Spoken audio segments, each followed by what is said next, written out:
I went back to the old Ruin of Arnor supplement by Games Workshop to see if I could recreate the terrain of my childhood using Slice and Slide. In this video, we officially begin recreating the best terrain Games Workshop ever handcrafted.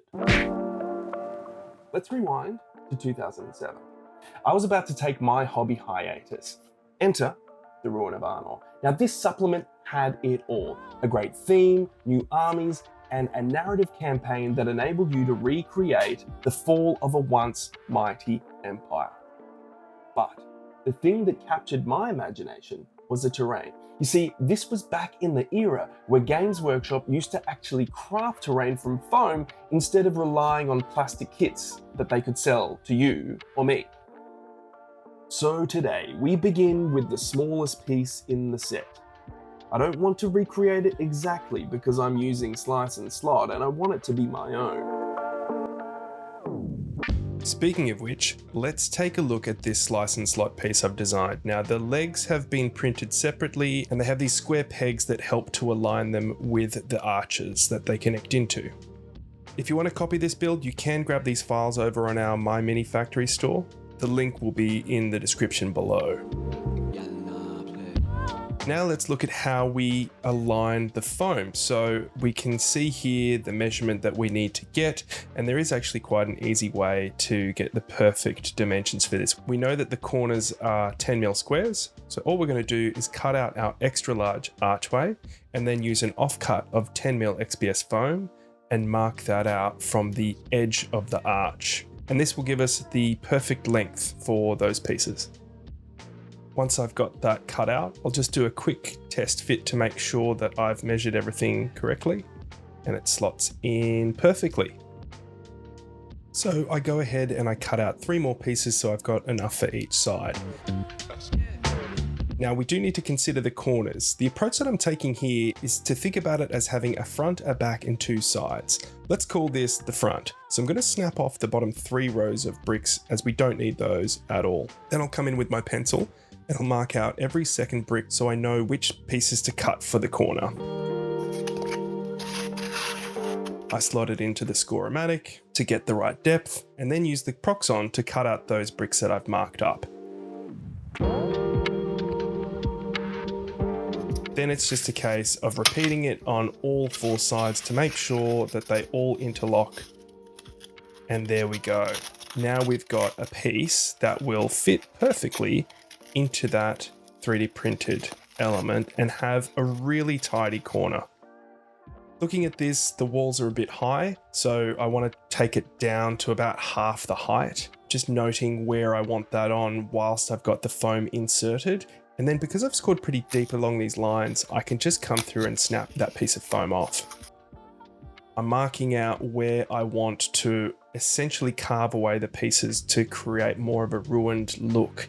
And I'm laying this out as a continuous sheet of foam so that I don't get myself confused as to which is the front, the back, and the side pieces. Now I go back and do another test fit and just make sure that I'm happy with how this is all sitting before doing any of the detailed foam work. Speaking of which, now I come back in and I carve in all of the stonework. This is just the usual method, nothing too fancy. A pencil to mark out where I want to cut in the stonework, and then I come in with my X-Acto blade and score that up before going over it with the tinfoil ball to give it some texture, making sure to also hit those corners there as well. Once that's all done, I just come back in with my X-Acto blade and try and roughen up the stone a little bit more just to create a little bit more of a believable ruined effect. With that done, I can get some PVA glue and glue the pieces together. With the glue still wet, I'm going to put that into the 3D print just to make sure that it will dry in a way that actually fits into the 3D print without anything moving around. Now it's time to get onto the floor that's going to sit inside this. I'm just using some balsa wood here, cutting up a bunch of beams that will form the framework for the floor. To glue this together, I'm just using some PVA glue. You don't need too much. I'm using the grid on my cutting mat here to make sure that everything is relatively square. And then I'm going to lay down some glue to stick down some floorboards. With that piece now glued, I'm going to come back before assembling all of the pieces to just glue on the 3D printed pillars here. I'm using 2-part epoxy. And then once that's dry, I can slot in my dried foam. I've just covered this with, again, a little bit of epoxy to make sure that that stays in place. And then I'm going to apply some PVA glue where that timber floor is going to slot in. Now, the nice thing about those 3D prints is that the lip of the 3D print is actually going to provide that with a really level base. So I can jam this floor in and that's going to sit on top of the 3D print. The glue's just really there to hold it in place. With the floor installed, I'm looking at this corner and I'm thinking it looks a bit odd that there's no stonework to cover up that timber edge. So I've just got an off-cut piece of foam. I think that looks a little bit better, and it'll also provide a access point for a 25mm base on this corner of the ruin. So we can add in a ladder later on, and that will help with playability for this ruin. Now we're ready to attach it to the foam PVC base, just using some 2-part epoxy here and some pins to make sure it doesn't move around. With that done, we are on to the painting. So again, my usual technique of brown paint with Mod Podge, making sure to get all of the nice deep recesses in the stonework so that no white foam sticks out.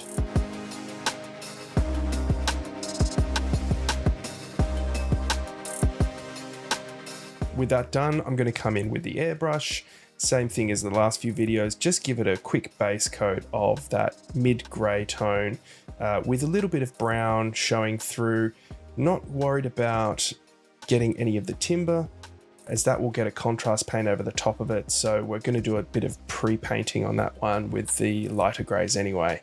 Then it's just a case of successively getting lighter with our grey highlights until we finish up with a pure beige highlight over the top. In case you're wondering what paints I use, I like to use sample pots from the local hardware store.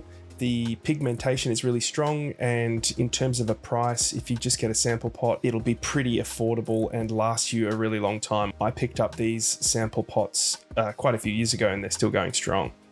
I prefer them over some of the hobby craft paints because you have a lot more choice in terms of the colors that you can pick out at the hardware store.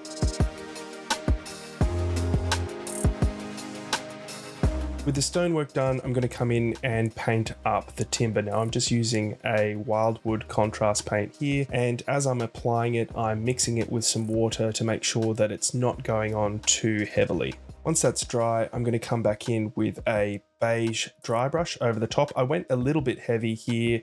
Wasn't super happy with how this turned out, but c'est la vie.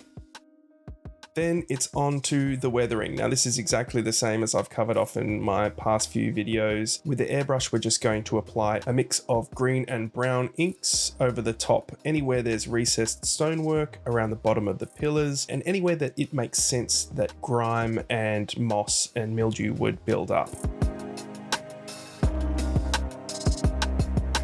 I don't know why, but I absolutely love boxes and barrels. There's something about them that just add a level of believability to any terrain piece. And this one actually fits really perfectly with this build. I can't remember where I got these files. I thought that they were from Dark Realms, but I had a look at the back catalog and these aren't there. So I don't know where these came from. If you know, if you recognize these pieces, then put it in the comments down below to let me know. Instantly, this piece feels like it's much more lived in and has a lot more character to it. With that down, I can then come in and do our ground cover. I wanted the boxes and barrels to feel like they had been immersed in the landscape for a while, hence why I glued them down before coming in with our usual mix of tile grout, dirt, and some patchy plains from Geek Gaming Scenics. As I've covered in my last few videos, I'm just going backwards and forth between the two mixes. Once that's dry, I'm going to come in and do my main flocking. Now here I'm using a blend of yellows and greens, some from Woodland Scenics, again some from Geek Gaming.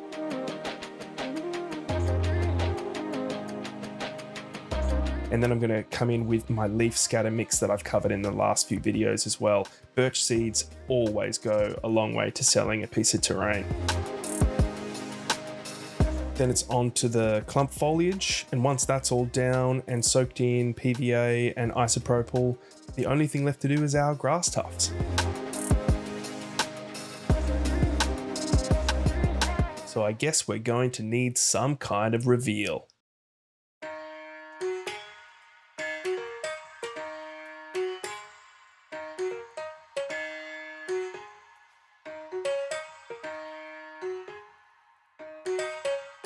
So there we go, guys. The first piece from the old Ruin of Arnor supplement is officially finished. Let me know in the comments if you want me to continue on with this series and do the rest of the terrain that featured in that old source book. Also, make sure you give the video a like if you liked it, share it with your friends, and hit that subscribe button so you know when the next video drops. And until next we're together, have fun hobbying.